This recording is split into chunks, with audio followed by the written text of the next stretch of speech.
예, 오늘은 주현절 후 두 번째 주일입니다.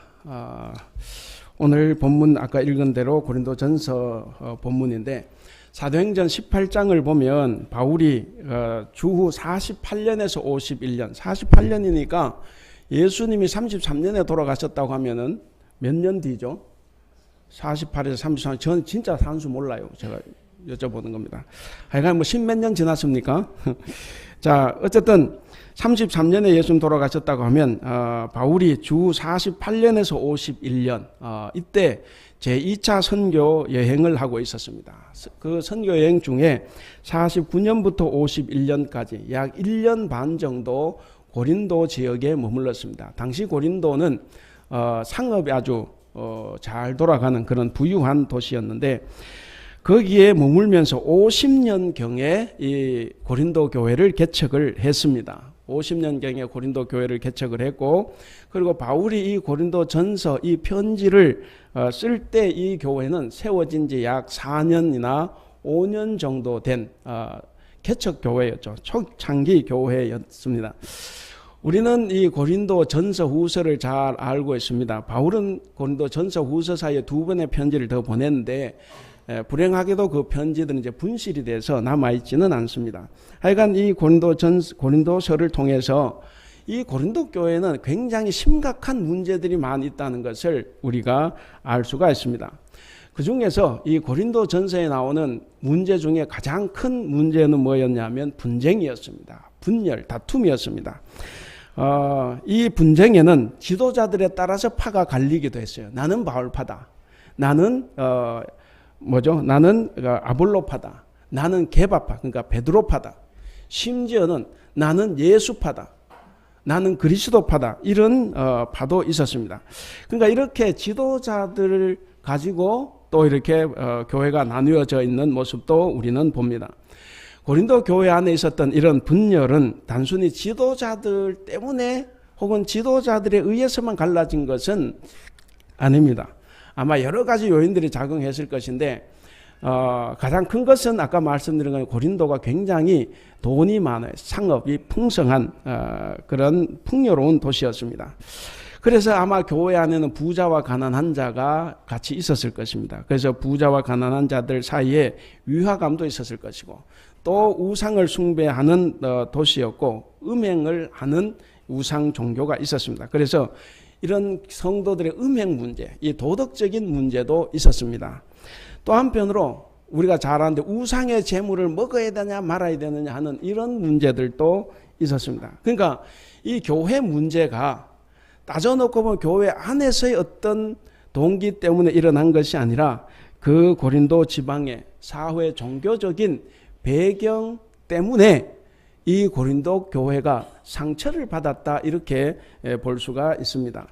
고린도 교회의 분열은 그뿐만 아니라 교회의 직분과 그리고 직분자들의 봉사 활동에서도 일어났습니다.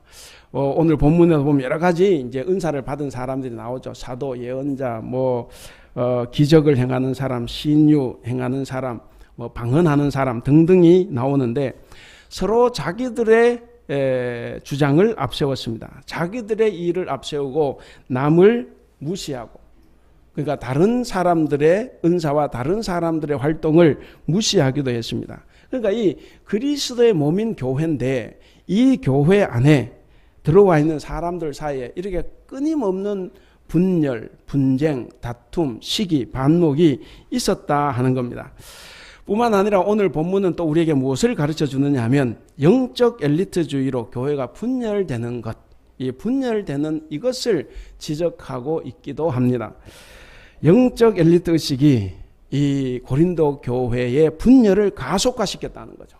그러니까 분열의 도가니로 몰아넣었다 하는 말입니다.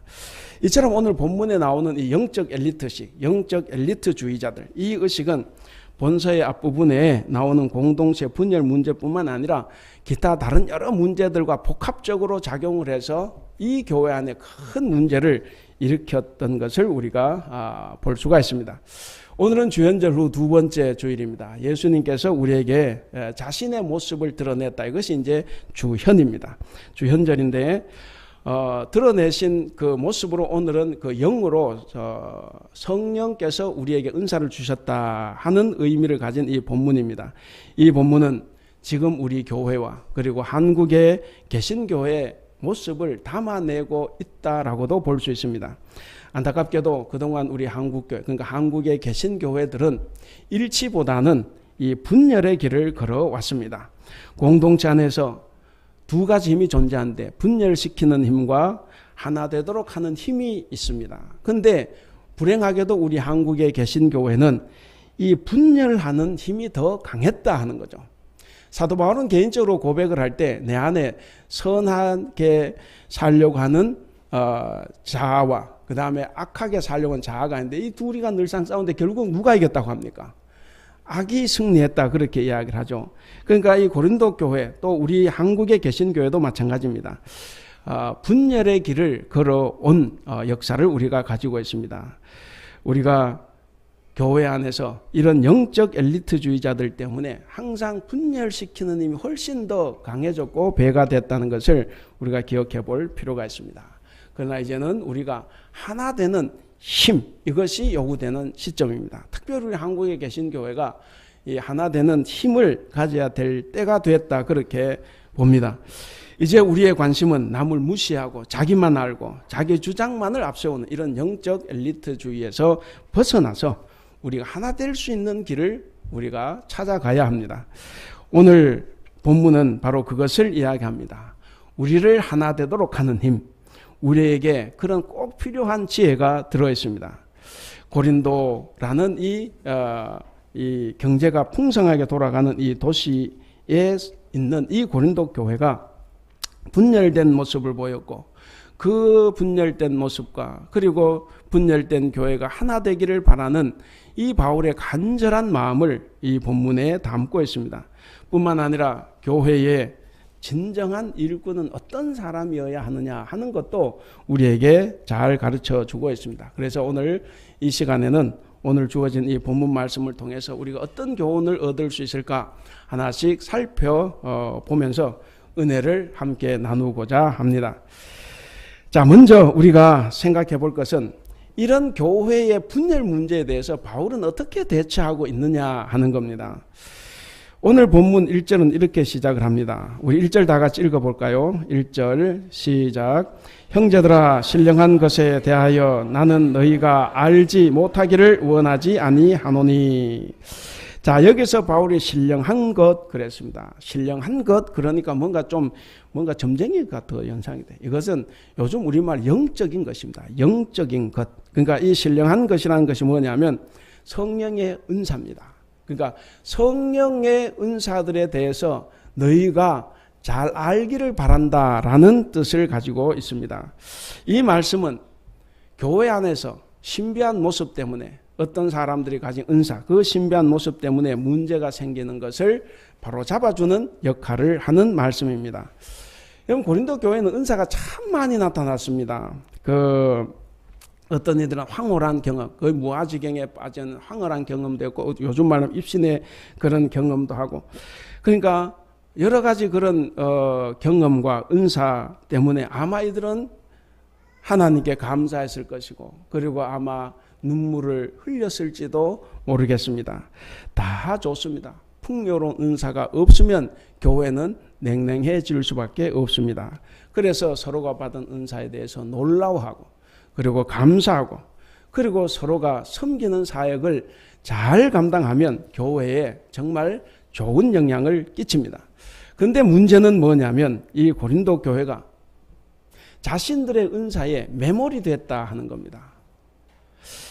성도들이 은사를 경험한 것은 좋은데 그렇게 경험하다 보니까 서로 자신의 은사가 최고라고 주장을 하고 다투기 시작했습니다. 그러니까 서로 경쟁하게 되고 내 것이 더 좋다고 이야기하게 되니까 남 것을 무시하게 되고 그래서 서로가 다투고 싸우고 그래서 분쟁이 일어나고 분열을 합니다. 서로가 서로를 적대시하게 되었습니다. 은사들 중에서도 컨트롤이 되는 은사도 있습니다. 예를 들어서 저는 예언의 은사를 가졌습니다. 예언의 은사 저 말씀드렸는데 예언은 점쟁이가 아니에요. 가르치는 은사입니다. 그 옛자는 미리 옛자를 쓰는 것이 아니고 쌓아둘 옛자. 하나님의 말씀을 내 안에 쌓아뒀다가 이것을 남에게 풀어내는 겁니다. 그래서 예언의 은사인데, 자, 저는 예언의 은사를 가졌기 때문에 이렇게 설교를 합니다. 그럼 설교를 하면 듣는 분들은 설교가 잘 됐다 못 됐다 판단을 합니다. 판단 안 하시면 제일 좋지만 판단을 하게 되고 그 소리가 저한테로 들려옵니다. 그러면 제가 또 바꿔야 돼요. 좀 변화를 시켜야 됩니다. 왜? 잘못됐다고 하니까. 그래서 뭔가 이렇게 부족한 점이 있다는 것을 이렇게 알 수가 있어요. 그런데 어떤 은사들은 그렇게 컨트롤이 안 되는 은사들이 있습니다. 방언의 은사, 방언 통역의 은사, 입신의 은사, 이런 것을 가진 것은 컨트롤이 안 돼요. 그러니까 이런 사람들은 영적 엘리트주의에 빠질 수가 있습니다. 그러니까 영적 엘리트시라는 말은 영적인 특권의식입니다. 그 특권의식에 빠지게 되기도 합니다. 고린도 교회에서 바로 이런 영적 엘리트의식에 빠진 이 사람들은 자신들의 영적 권위가 다른 사람들보다 더 우월하다고 해서 다른 사람들의 은사를 다 부정하고, 그리고 자신들의 교회에서의 어떤 리더십을 독점하려고 하기 시작했습니다. 이런 사람들이 교회에서 큰 소리를 내기 시작하면 교회가 어떻게 되겠습니까? 잘 압니다. 교회는 분열하고 서로 반목하게 됩니다. 교회는 신앙이 없는 사람들 때문에 문제가 일어나는 곳은 아니에요. 항상 신앙이 좋은 사람, 직분이 높은 사람, 목사 때문에 문제가 일어나지 그냥 나오는 일반 평신도들 때문에 문제가 일어나는 것은 거의 없습니다. 그래서 이 영적 엘리트 의식을 가진 이 사람들의 소리가 커지면 커질수록 교회는 문제가 점점 심각해집니다. 이 고린도 교회가 얼마나 문제가 심각했느냐 하면 바울의 리더십까지 다 거부했습니다. 고린도후서 10장 10절을 보면 이런 말씀 있죠. 바울의 편지는 힘이 있으나 직접 대면하여 보면 그는 볼품도 없고 그리고 말도 시원치 않다. 이런 식으로 바울을 폄하했습니다. 이런 사람들은 바울의 약점만 잡아요. 바울에게 약점이 뭐가 있습니까? 일단 키가 작고 새까매요. 못생겼습니다. 그리고 병이 있어요. 아마 이거 간질병이라고 학자들은 보는데 어쨌든 그런 병이 있습니다. 언변이 좋지 못해요. 그러니까 그런 힘이 있는데 만나보면 이게 볼품이 없다는 거죠. 자, 이런 식으로 그의 약점을 들어서 바울의 리더십을 부정했습니다. 오늘날도 마찬가지입니다. 교회를 분란케 하고, 죄송합니다, 목사의 말을 잘 안 듣는 사람들은 다 그런 영적 엘리트의식에 빠져 있는 사람들이에요. 그렇기 때문에 남의 것을 인정하지 못합니다. 이런 것을 열광적인 은사주의자다 이렇게 이야기하는데, 이런 열광적인 은사주의자들로 인해서 벌어지는 교회의 분열과 반목이 있다고 하면 이 문제를 어떻게 해결할 수가 있겠습니까? 좀 조심해라, 자제해라 라고 말을 하면 듣겠습니까? 그렇게도 처음부터 문제를 일으키지 않았을 겁니다. 그들에게 교회 법으로, 우리 교회 내규로 이야기하면 듣겠습니까? 남들은 법을 지켜도 자기는 법을 안 지켜도 돼요. 힘으로 해결할 수 있습니까? 할 수 있어요. 모든 사람들이 한 마음이면 그 한 사람 고칠 수 있습니다. 그러나 그것은 거의 불가능한 일입니다. 그래서 힘으로도 해결할 수 없습니다. 고린도 교회에서처럼 그렇게 잘난 사람이 많으면 절대로 이 문제를 해결할 수 없습니다. 그런 본문에서 해결할 수 없는 고린도 교회의 그 분쟁의 모습을 바울은 어떻게 해결을 하려고 시도하고 있습니까? 물론 이 편지를 받고 그들이 문제 해결했냐? 당연히 안 되죠. 그러나 오늘 우리는 여기서 교훈을 찾아야 됩니다. 교회 문제를 어떻게 해결할 수 있느냐? 여기에 두 번째 교훈이 이제 있습니다. 그것은 뭐냐면 은사보다 더 중요한 것이 있습니다.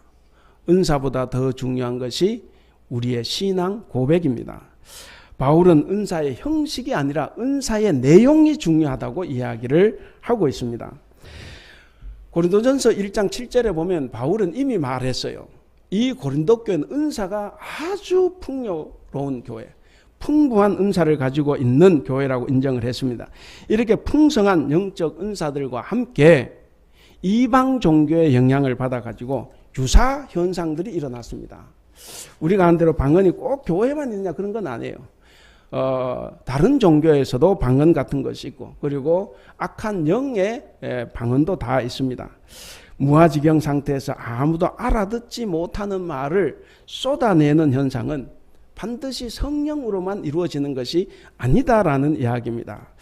그래서 악령에 의해서도 가능하기 때문에 바로 이런 현상들 속에서 어느 것이 진정으로 성령으로부터 온 은사인지 아니면 악령으로부터 온 유사 현상인지를 분간할 필요가 있다 하는 겁니다. 이러한 문제에 대해서 사도 바울은 3절에서 이야기를 합니다. 우리 3절을 다 같이 한번 읽어보겠습니다. 3절 시작. 그러므로 내가 너희에게 알리노니 하나님의 영으로 말하는 자는 누구든지 예수를 저주할 자라 하지 아니하고 또 성령으로 아니하고는 누구든지 예수를 주시라 할 수 없느니라. 성령으로 아니하고는 누구든지 예수님을 주님이다 이렇게 말할 수 없다는 겁니다. 사실 여기서는 두 가지를 우리에게 가르쳐 주는 부분이 있어요. 뭐냐면 여러분 성령 받았습니까? 대답하지 마세요. 성령 받았습니까? 나는 예수님이 나의 주님이십니다 라고 고백하는 사람은 성령을 받은 사람입니다. 성령을 받은 사람은 누구냐? 예수님은 나의 주님이십니다 라고 고백하는 사람이에요. 그러니까 성령으로 아니하고는 누구든지 예수를 주시라 할 수 없다. 이 말씀에서 바울은 은사의 정당성 여부를 어디에 두느냐 하는 것을 이야기를 했습니다. 은사의 정당성 어디에 뒀습니까? 예수님을 어떻게 고백하느냐 여기에 따라서 달라진다 하는 거죠.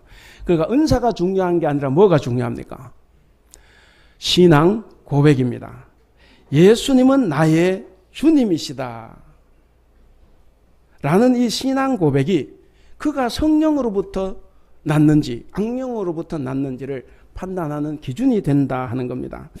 이러한 판단 기준이 꼭 필요하죠. 이러한 판단 기준이 있어야만이 영적인 은사의 진정성을 분간할 수가 있습니다. 또 영적인 교만과 엘리트주의와 같은 이런 것들을 고린도 교회에 만연되어 있는 이런 문제들을 해결하는 데 근본적인 처방책이 될 수 있습니다. 여러분, 겉모습으로 드러나는 은사의 외형은, 은사의 현상, 이것이 성령에 의한 것인지 혹은 악령에 의한 것인지 잘 구분이 되지 않습니다. 그런데 구분은 어떻게 한다고 이야기합니까? 그가 예수님을 주님으로 고백하느냐 안 하느냐죠. 예수님을 주님으로 고백할 때만 그것이 성령의 은사임을 증명한다라고 하는 사실입니다. 그렇다고 하면 여러분, 우리에게 어떤 신비로운 은사가 없어도 예수님을 주로 고백한다고 하면 어떻습니까? 그 어떤 은사를 받은 사람보다 더 확실한 성령의 사람이다 하는 겁니다. 어떤 신비로운 은사가 내게 없어도 그걸 부러워할 필요도 없고 없어도 예수님을 주로 고백하기만 하면 그 사람은 기독교 신앙 위에 바로 서 있게 된다 하는 것입니다. 사실 예수님으로 주님으로 고백하는 것이 그렇게 간단한 문제는 아니에요. 우리는 늘 사도신경을 암송을 합니다.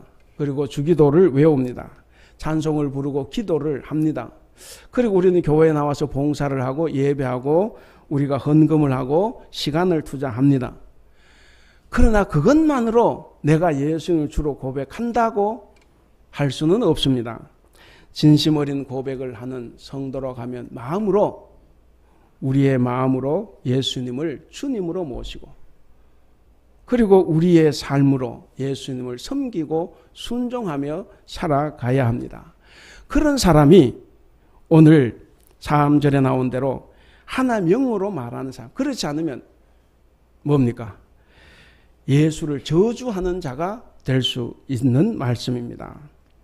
사랑하는 우리 성도 여러분, 우리가 정말 그렇게 고백하는 성도들이라고 하면 위로는 하나님을 사랑하고 내면으로는 나의 모든 생각, 나의 모든 생각을 다 포기하고, 그리고 옆으로는 이웃을 위해서 우리가 가진 것, 자기의 모든 것을 포기하고 버리게 될 수 있습니다.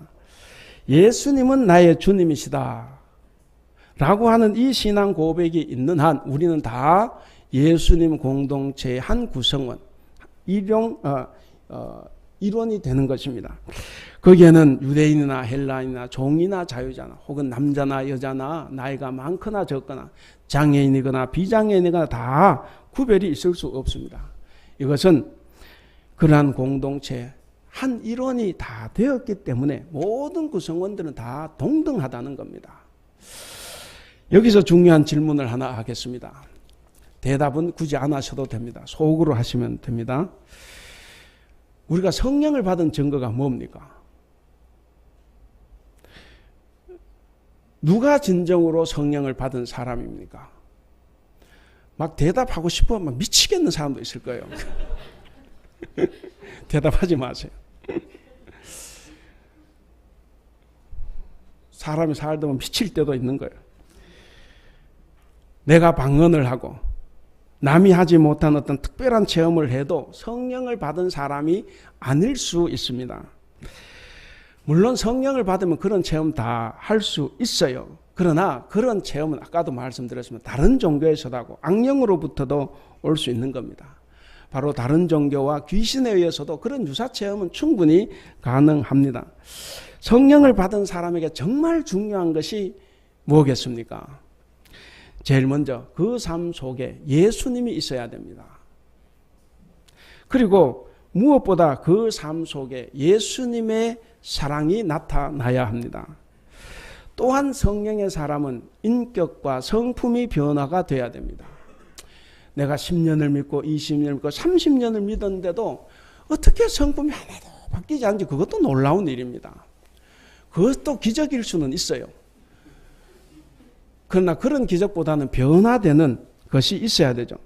그래서 성령의 사람은 인격과 성품이 변화되고 거기에 따라서 성령의 열매가 있어야 합니다.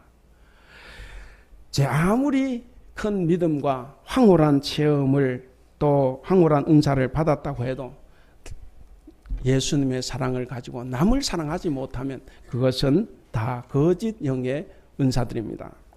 이와 같이 성령으로 말미암은 인격적 변화의 열매가 없는 성령의 은사는 다 거짓말일 가능성이 99% 이상입니다. 여러분, 우리는 진정으로 우리 마음에 예수님이 있어야 됩니다. 우리는 진정으로 성령을 받은 자로서 우리 개인의 생각, 내 육신의 뜻이 아니라 오직 성령의 뜻을 따라서 살아가야 합니다. 또 성령을 따라서 우리의 주 되시는 예수님의 뜻대로 우리가 살아가야 합니다. 성령을 힘입어서 예수님의 말씀을 따라서 더욱더 사랑을 하며 살아가는 저와 여러분들이 될 수 있기를 바랍니다. 이와 같이 이 성령을 받은 가장 중요한 증거는 뭐냐면 말에 있는 것이 아니에요. 겉으로 드러난 은사가 아니라 뭡니까? 우리의 삶과 인격 가운데 드러난다 하는 것입니다. 그래서 여기에서 세 번째 교훈이 있습니다. 세 번째 교훈은 은사를 주신 목적이 뭐냐 하는 겁니다. 오늘 본문 8절에서 10절에 보면 은사들이 쭉 나옵니다. 거기에 은사가 몇 개가 나옵니까? 9개가 나와요. 근데 은사를 거론하면서 은사의 앞에 보면 성령으로 혹은 뭐 같은 성령으로 혹은 한 성령으로 이런 단어들이 계속 반복이 됩니다. 그러니까 바울이 말하려고 하는 핵심이 거기에 있는 거예요. 은사가 중요한 것이 아니라 은사의 근원입니다. 은사가 어디에서 왔느냐? 그것이 바울에게 더 중요한 것입니다. 은사의 근원은 뭡니까? 예, 성령이십니다. 4절에서 7절을 보시면 바울은 이 사실을 정확하게 잘 말해 줬습니다. 우리가 4절부터 7절까지 한번 읽어보겠습니다. 4절, 5절, 6절, 7절 다 같이 시작. 은사는 여러 가지나 성령은 같고 직분은 여러 가지나 주는 같으며 또 사역은 여러 가지나 모든 것을 모든 사람 가운데서 이루시는 하나님은 같으니 각 사람에게 성령을 나타내심은 유익하게 하려 하심이라. 예, 여기 이 말씀에서 보듯이 은사는 다양한데 은사를 가능하게 하는 성령은 동일하다 하는 것입니다. 그렇기 때문에 신자들은 은사를 자랑할 필요가 없습니다. 은사가 누구에게서 왔습니까? 성령께서 선물로 주시는 거예요. 그래서 은사를 자랑하는 것보다는 오히려 성령에 관심을 집중해야 합니다. 성령 하나님께서 우리에게 은사를 왜 주시겠습니까? 뭐 여러 가지 우리가 말씀을 드릴 수 있지만 크게 두 가지 목적이 있다고 봅니다. 하나는 우리의 믿음에 확증을 주기 위해서입니다. 우리 사실 믿음이 좋지만 때로 흔들릴 때 많아요. 저도 마찬가지, 저를 포함해서 제일 한심한 것은 내 기분에 따라서 믿음이 올라갔다 내려갔다 합니다. 오늘 내 기분이 찜찜하면 내 막 믿음도 흔들려요. 이런 것도 있고 우리가 어려운 일을 당하면, 큰 우환을 당하면 우리의 믿음이 흔들릴 때가 있습니다. 그렇게 믿음이 흔들릴 때 하나님께서는 우리의 믿음의 확신을 위해서 은사를 주실 때가 있습니다. 여러분, 그렇다고 하면 은사가 없어도 잘 믿으면 어떻습니까? 훨씬 더 믿음이 좋은 사람이다. 그렇게 생각할 수 있습니다. 그 사람이 진짜 행복한 사람입니다. 나는 은사가 없어도 예수님을 주님으로 고백하고 열심히 살아가는 사람, 바로 그런 사람이 오히려 더 복된 신자일 수가 있습니다. 신비한 증거가 없어도 잘 믿는 사람, 바로 그가 복된 사람입니다. 또 은사를 주신 목적 다른 하나는 은사를 통해서 공동체에 유익을 주기 위함입니다. 우리 읽은데 다시 한번 7절을 같이 읽겠습니다. 7절 시작. 각 사람에게 성령을 나타내심은 유익하게 하려 하심이라. 자, 여기 유익하게 하려 하심이라, 이걸 표준 세번역으로 읽으면 이렇습니다. 각 사람에게 성령을 나타내 주시는 것은 공동 이익을 위한 것입니다. 그러니까 유익하게 한다는 것이 뭡니까? 공동 이익을 위한 것입니다. 공동체의 유익을 위해서 우리에게 이 은사를 주셨다 하는 말씀입니다. 성령님의 역사가 나타나는 곳이라고 하면 거기는 교회에 유익이 있어야 합니다. 은사는 그 목적이 자기의 개인을 드러내는 것이 아닙니다. 자기의 주장을 관철하는 데 있는 것이 아니라 뭡니까? 공동체 유익. 내 이익이 아니라 공동체 유익을 위해서 주어진 겁니다. 그런데 고린도 교회는 어떤 현상입니까? 공동체 유익을 끼치기 위해서 성령께서 은사를 주셨더니 그것이 공동체는 혼란에 빠뜨리고 자기만 즐거운 거예요. 이것은 대단히 잘못된 것. 그것은 결과적으로 그것은 악령에 의해서 받은 것이다 라고 볼 수밖에 없습니다. 개인의 은사가 공동체의 질서와 유익을 파괴해서는 절대로 안 됩니다. 그것은 오히려 우리에게 더 큰 해악을 끼칠 뿐입니다. 그래서 오늘 1절 말씀대로 이 사도 바울은 이 은사에 대해서 너희가 제대로 알기를 바란다고 지금 쓰고 있는 것입니다. 은사에 대해서 무지하면 자기 자랑과 그리고 자기가 아니면 안 된다는 이 교만이 우리에게 흘러 넘쳐납니다. 그래서 교회가 시끄러워지는 거예요. 그래서 교회가 싸우는 겁니다. 아까 말씀드린 것처럼 절대로 믿음 없는 사람 때문에 교회가 우리가 보기에 겉으로 드러난 믿음이 없기 때문에 싸우는 게 아니에요. 은사에 대한 이런 무지 때문에 그런 땐 영적 교만이 있어집니다. 그래서 영적 엘리트 의식이 생겨납니다. 그런 영적 엘리트 의식을 가진 사람들은 다 자기 것만 좋아하게 되고, 그래서 남이 가진 것을 다 부정을 합니다. 그 사람들은 마치 교회 공동체에서 필요 없는 것처럼 이야기를 합니다. 그들은 참 신자가 아니라고 비난을 합니다. 그러나 성도 여러분, 모든 은사는 누구에게서 왔습니까? 바로 한 성령입니다. 성령으로부터 왔습니다. 만약에 우리가 가진 능력과 은사, 우리의 재능이 성령으로부터 주어졌다는 것을 확실하게 아는 성도라고 하면 우리가 공동체 안에서, 교회 안에서 역할의 높고 낮음에 연연하지 않을 것입니다. 우리는 간혹 영적 엘리트 의식을 가진 사람들이 교회에서도 내가 사회로 하면 자꾸 높은 자리에 올라가야 된다고 생각을 해요. 내가 서리 집사로 있는 것은 부당한 거예요. 그래서 안수 집사가 돼야 되고 혹은 권사가 돼야 되고 혹은 장로가 돼야 된다고 생각을 하는 겁니다.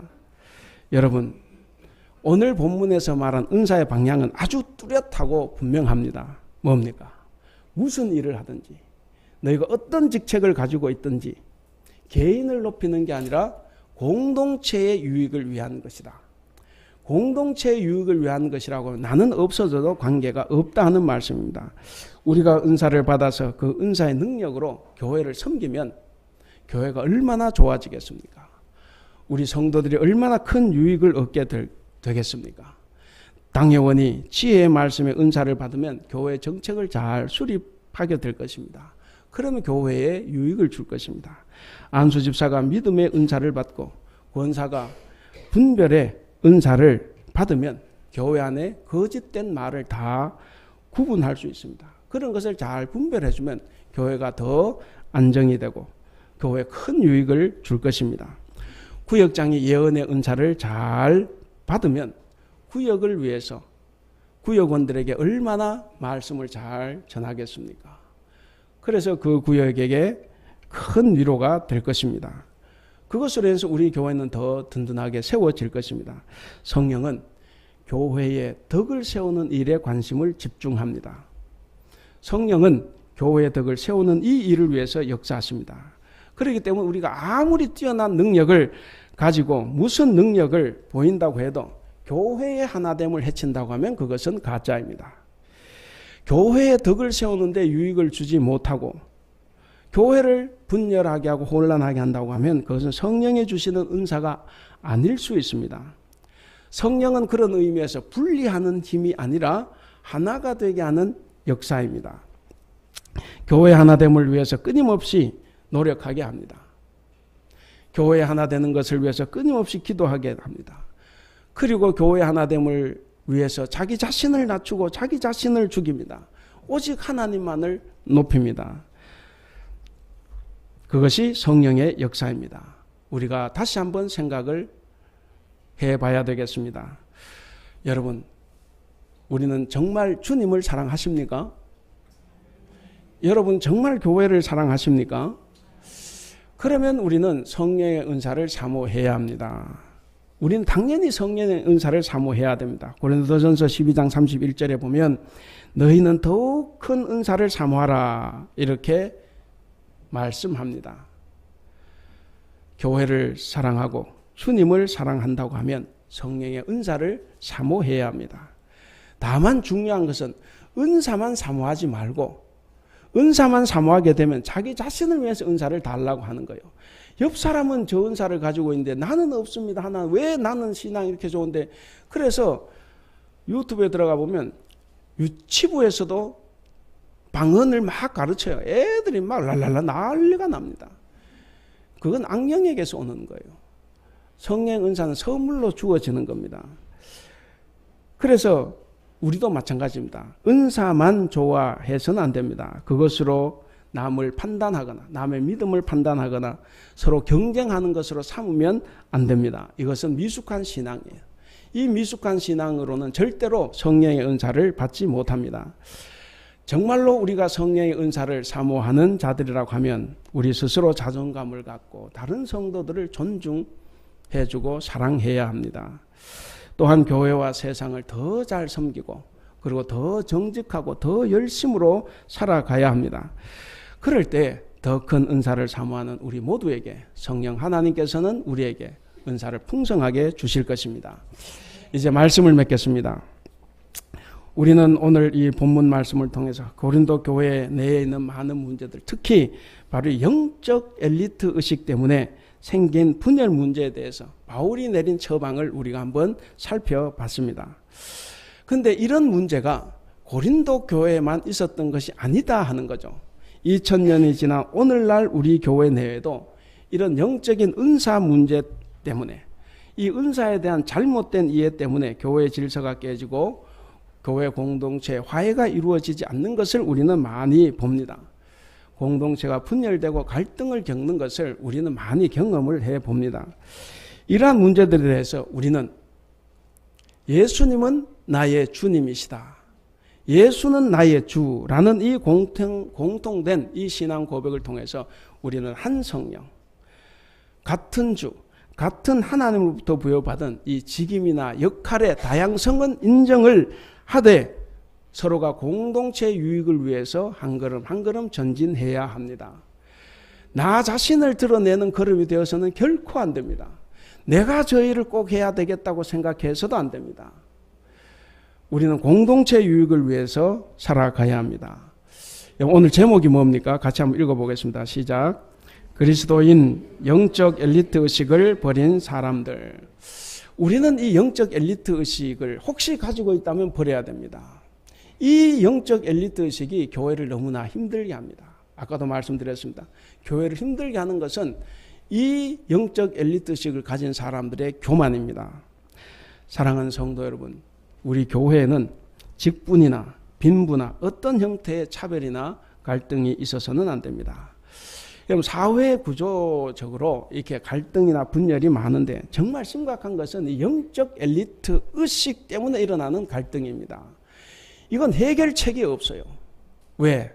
내가 최고라는 이 교만을 내려놓지 않기 때문에, 그래서 어느 나라든 초대교회든 지금 교회든 다 그것 때문에 문제가 일어납니다. 여러분, 이 영적 엘리트 의식, 이 영적 특권 의식을 내려놓아야 됩니다. 그저 내가 제일 못난 사람이다 이렇게 생각하고 살아가는 것이 제일 좋습니다. 잘 믿는다고 생각하는 자칭 영적 엘리트들이 일으키는 문제는 굉장히 심각합니다. 성령을 선물로 받으신 우리 사랑하는 대북교회 성도 여러분, 그리고 우리와 함께 예배하는 우리 성도 여러분, 누가 잘났냐 하는 이 영적 엘리트 의식을 다 내려놔야 합니다.